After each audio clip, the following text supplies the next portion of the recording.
Today, we're going to revisit a horrific murder case that took place in the Lion City of Singapore. The story begins on the morning of June 16, 2005. At approximately 9:15 a.m., a sanitation worker was cleaning up trash along the riverbank when he spotted a brown cardboard box lying abandoned, waiting to be disposed of. The box looked old and was securely sealed with tape. Normally, the worker would just pick up the box and toss it into his cart, but since the box was waterlogged, it came apart as soon as he lifted it, spilling its contents onto the sand. A few shredded pieces of newspaper, a translucent green plastic bag, and other debris fell out. As he looked closer, he saw a horrifying sight that would haunt him for the rest of his life: a piece of a human body. In a panic, the worker immediately called the police.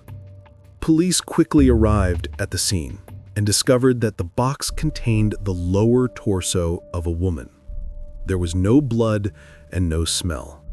The shredded newspaper fragments were identified as belonging to Lian He Wan Ba, a popular Chinese newspaper in Singapore, which most local Chinese-speaking people read, much like many people watch TV. Because of its widespread popularity, tracing the newspaper to find the victim's identity would be incredibly difficult, a true needle in the haystack. Despite the difficulty, a life had been lost, and the police couldn't afford to be careless. Before they began their investigation, they carefully analyzed the current situation. First, they found it hard to believe that such a barbaric murder could have happened in Singapore, a country known for its very low crime rate. Second, the Kallang River connects to the Singapore Strait, where hundreds of ships and boats pass through daily. Given the dense and complex traffic, it was possible that the culprit committed the crime on a vessel and then threw the body into the sea, where it eventually washed ashore at Kallang Riverside Park. It was also noted that Lian He Wan Ba is a Chinese newspaper from Singapore. Due to Singapore's influence in the Southeast Asian region, the paper is also distributed and has a readership in neighboring countries. Therefore, Singaporean police requested a list of all vessels that passed through the Kallang Bay area on that day to check for any suspicious individuals or ships. Although the procedure was tedious, they now had a lead to pursue. Within the next hour, police conducted a thorough search within a 4-kilometer radius of the scene. They eventually discovered another box on the other side of the river, about 200 meters from the first one. This time, the box contained the upper torso of the victim, also wrapped in a translucent green plastic bag and newspaper. As expected, both body parts belonged to the same person. The good news was that this second box had a product barcode. Furthermore, the upper torso included both arms and hands, which meant police could use fingerprints to quickly identify the victim. Based on the label on the box, the police found the local store that sold this type of container.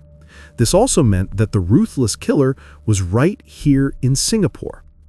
At the same time, after 6 hours of comparing fingerprints, the forensics team finally identified the victim as Liu Hong Mei, a 22-year-old from Changchun, Jilin, China. She had been working in Singapore for 3 years and was currently an electronics factory worker on Saragan North Avenue 5. Her colleagues had reported her missing earlier. Police immediately went to the factory to check Liu Hong Mei's work records and personal belongings. A document regarding improper conduct caught their attention. It was a memo issued by the company on May 27th of the previous year, documenting that Liu Hong Mei and a local manager had been seen hugging and kissing multiple times during working hours in a secretive manner. On May 14th, 2004, the two were even openly intimate in the office, where colleagues saw them and reported them to their superiors. Half a month later, both received a verbal warning from the company's management. Liu Hong Mei admitted her fault, but the manager refused to accept the disciplinary action. He wrote a letter to the management explaining that he only kissed Liu Hong Mei because it was her birthday, with no other intentions, and asked for them to reconsider. From then on, the relationship between Liu Hong Mei and the manager was no longer a secret at the factory. Although Liu Hong Mei was known to be a diligent and serious worker and was considered a good person, her colleagues still gossiped and were even disgruntled. They would secretly say that she was definitely being backed by the manager. This manager's name was Leong Siew Chor, 55 years old, married with 3 children. His son was even 2 years older than Liu Hong Mei. Upon discovering this extramarital affair, police immediately launched a search for Leong Siew Chor. Initially, they didn't reveal that Liu Hong Mei had been murdered, only that they were inquiring about a missing person case.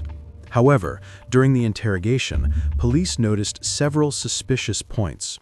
First, Leong Siew Chor repeatedly denied having a romantic relationship with Liu Hong Mei, claiming the police were slandering him and asserting that he was a respectable married man.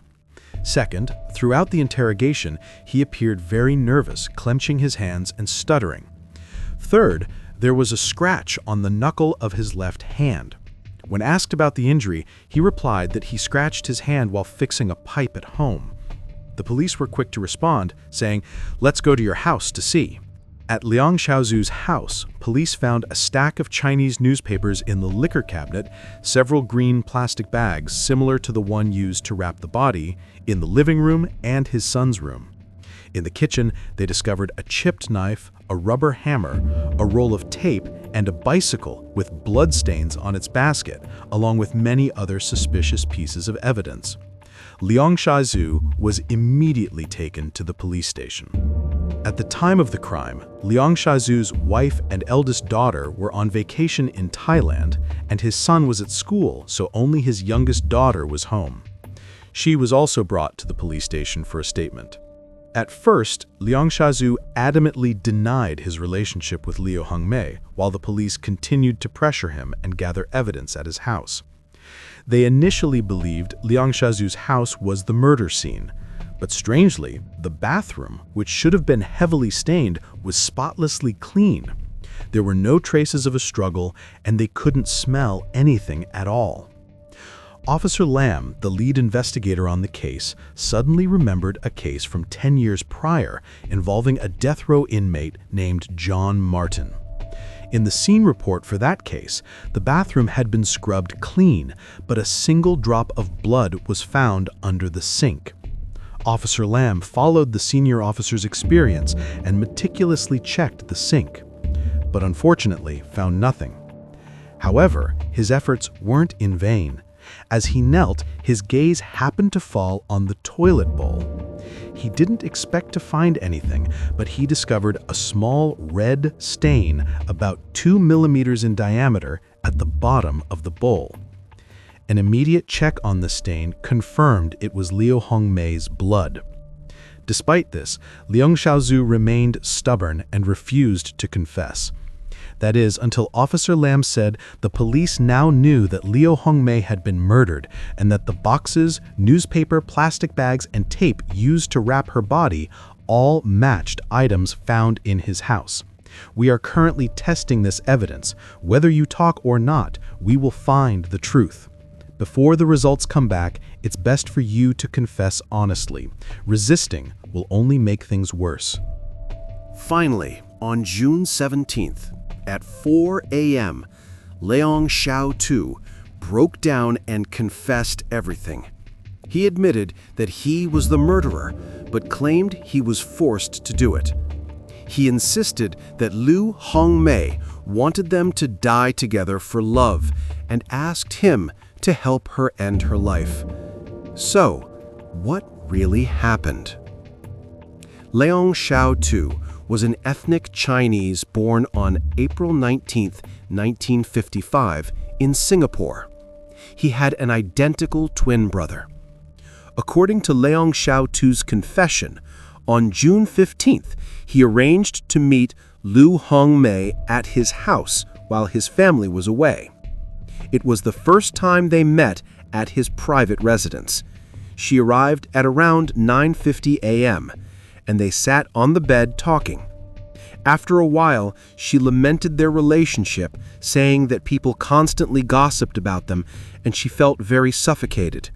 She suggested that they go back to China together and start a new life.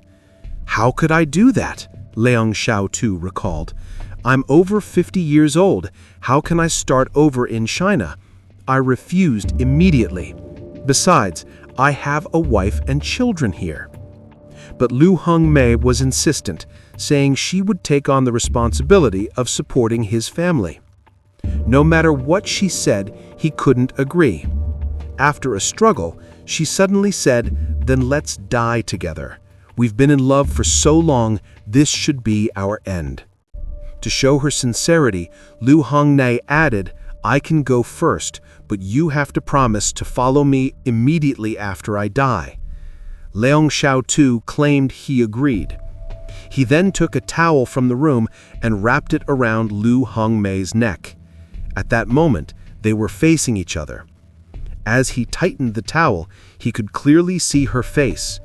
During the struggle, he even asked her if she was okay, and she replied, "I'm fine, it's okay." He then tightened it even more. After about 20 minutes, Liu Hong Mei's face turned purple and finally stopped breathing and slumped onto the bed.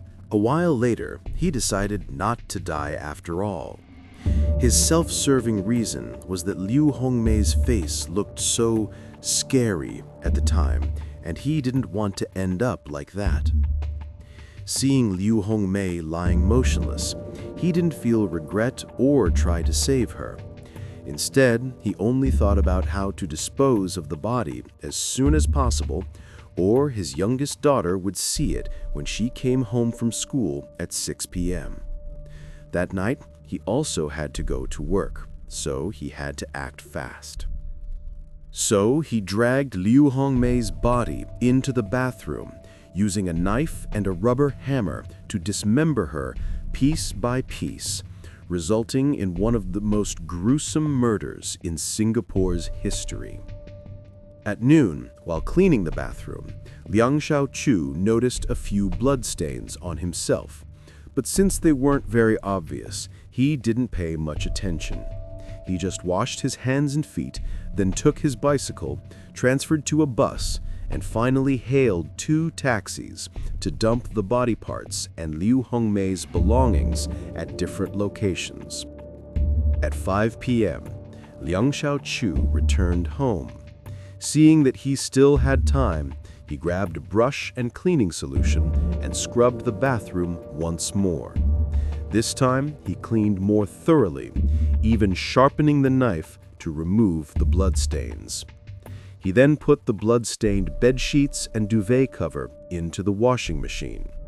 After he was done, he didn't have time to shower, so he changed into his work clothes and rushed to work. Before leaving, he saw Liu Hong Mei's handbag on the floor, put it in a plastic bag, and threw it away on his way to work. At 7:30 p.m., when the factory did a roll call, 2 people were absent, one of them being Liu Hong Mei. Leong Siew Chor even pretended to ask a colleague to call Liu Hong Mei to ask why she was absent. Her phone was off, and from that day on, Liu Hong Mei was never seen again. Although Leong Siew Chor had confessed, did you notice that his statement made the victim seem reckless? If the police hadn't found new evidence and he had just stuck to his story, he might have avoided the death penalty. The forensics team also had a difficult time. Based on the available body parts, it was impossible to determine if Liu Hong Mei had truly wanted to die. Given the weather conditions at the time, if the body was exposed for more than 24 hours, it would decompose quickly. But 3 days had passed, and the 5 remaining body parts were still missing. According to Leong Siew Chor's confession, 3 body parts were thrown into the Singapore River, and the others were put into a trash bin on a bus.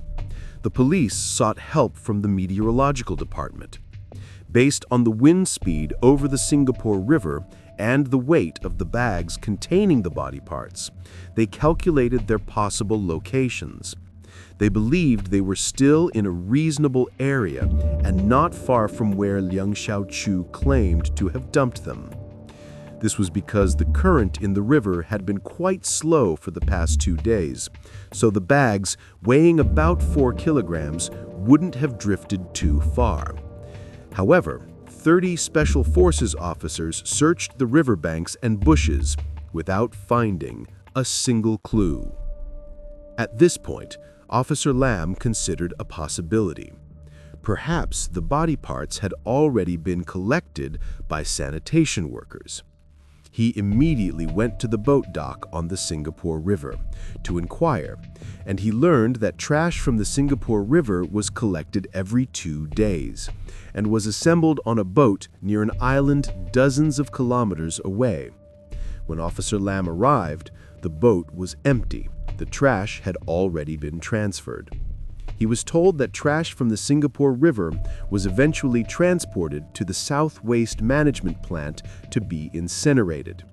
Officer Lam immediately called the plant and asked them to halt the waste processing. By the afternoon, when Officer Lam arrived at the plant, he was overwhelmed. In front of him was a massive, foul-smelling mountain of trash. The stench was so strong it was hard to breathe. But time was running out. No matter how difficult it was, they had to grit their teeth and get to work. The whole team put on masks and grabbed shovels and began opening and meticulously inspecting every single trash bag, leaving no stone unturned. They worked tirelessly until late into the night. Finally, just as they were about to finish, Officer Lam caught a familiar scent, one that any police officer would recognize. At that moment, he was overjoyed. It was the first time in my life I was happy to smell that smell. After 10 hours of digging through 3 tons of trash, they finally found the remaining body parts of Liu Hong Mei. An examination confirmed that there were no signs of blunt force trauma to her head. In her left calf muscle, there were 2 tiny metal fragments that perfectly matched the cuts from the kitchen knife found at Leong Siew Chor's house, both in shape and wear marks. However, a difficult issue remained. The cause of Liu Hong Mei's death still couldn't be determined. First, the body was severely decomposed. Second, the murder weapon was a wide, soft towel, which typically doesn't leave many marks on the neck. Most puzzling was that there were no signs of a struggle on Liu Hong Mei's body. Was Leong Siew Chor's confession true? Police remained skeptical of his story, so they continued to look for other clues. Through their investigation, they discovered that Liu Hong Mei's bank card had been stolen, and her entire savings account was almost empty. Liu Hong Mei had reported the incident to the police. At the time, the police had arranged for her to come and view the bank's CCTV footage to identify the thief. Unexpectedly, she was murdered the very next day. When the police reviewed the surveillance footage, they spotted Leong Siew Chor. Although his face was hidden by a cap and he had changed his clothes, Officer Lam still recognized him. After ruling out his twin brother as a suspect, the police confirmed that he was the main suspect in the money theft.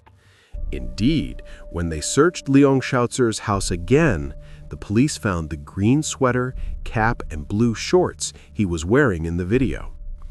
At this point, the police could confirm that the man in the CCTV footage was Leong Siew Chor.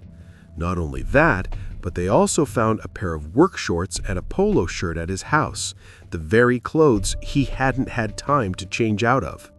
A test on the clothes confirmed they were stained with blood. To uncover Leong Siew Chor's true motive, the police decided to interrogate him once more. he continued to insist that Liu Hong Mei had willingly died and that he only helped her. He admitted to stealing the bank card quite frankly, but explained it was just a joke between them. On March 6, 2006, the Singapore High Court began hearing the case. In court, in front of the public and the media, Leong Siew Chor changed his confession, claiming his June 26th confession was coerced by Officer Lam to gain his favor. He even said Officer Lam bought him tea.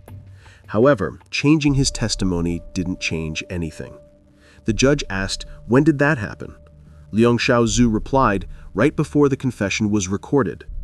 Officer Lam said nothing and pulled out his notebook. According to his notes, the tea purchase happened on May 5, 2005, which was 9 days after Leong Siew Chor had confessed. That day, Leong Siew Chor said he felt hot, so Officer Lam kindly bought him 2 bottles of cold tea. Leong Siew Chor's argument was completely refuted. Seeing this tactic fail, Liu Hong tried to mislead the court again, saying that there were no injuries on Liu Hong Mei's body, proving she died willingly. The medical examiner addressed this in court, stating that although there were no signs of a struggle on Liu Hong Mei's body, it didn't mean she consented. It was possible the event happened too suddenly for her to react before being overpowered. When the judge asked Liu Hong to reenact how he strangled Liu Hong Mei, a sinister smile appeared on his face, sending chills down the spines of everyone in the courtroom. No one knew what he was thinking. Journalist Lin of the newspaper Shinmin Daily News, who was present at the scene, said Liu Hong's smile gave her the creeps. Throughout the trial, Liu Hong's family never appeared. After 16 days of trial, the judge concluded that Liu Hong Mei had no intention of doing anything reckless. She was a girl full of hope for the future. It was Liu Hong, driven by his own greed, who took her life. On March 19, 2006, Liu Hong was sentenced to death. Although he appealed, his appeal was rejected, and on the morning of November 30, 2007, he was executed at the age of 52.